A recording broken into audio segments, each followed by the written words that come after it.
Both this pass and the mining village situated at its northern end were named after a large farm which sprawls across the hills and valleys in this remote part of KZN. The road is in a good condition and can be driven in most vehicles, although difficulties could arise in wet weather.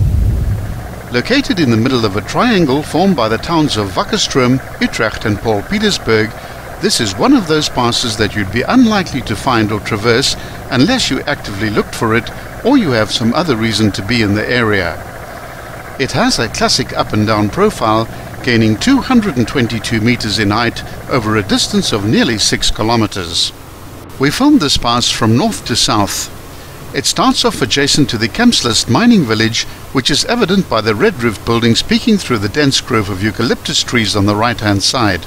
The gradient is fairly flat at this point, but this soon changes as the road bends through a gentle curve to the right and begins to climb steeply up towards the long ridge of mountains directly ahead.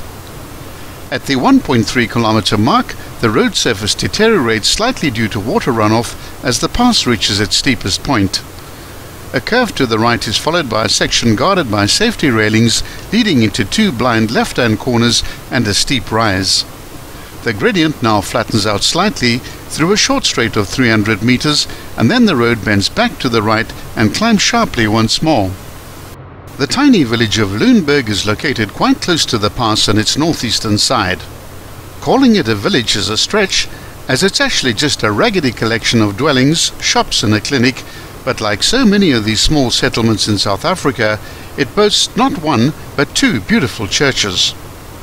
Often communities like this blossom over time into fully fledged towns, but Lüneburg never did. It remained stuck forever in a time warp, far away from and unaffected by the hustle and bustle of modern life. The colonization of the area started around 1860, when German missionaries obtained permission from the Zulu king Mpandi to establish a mission station here.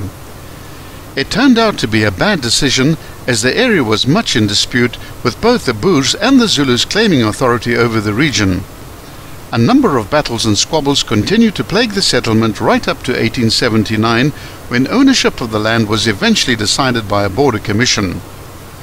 The original instruction from the missionary society was for the colonists to live amongst the local people, forming part of their daily lives and gaining a first-hand knowledge of their customs and culture.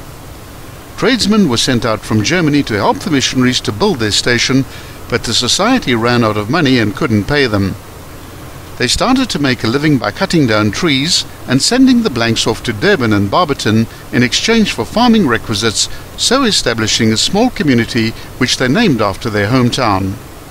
The final section of the pass consists of a very long curve to the left as the road heads down into the valley formed by a small stream.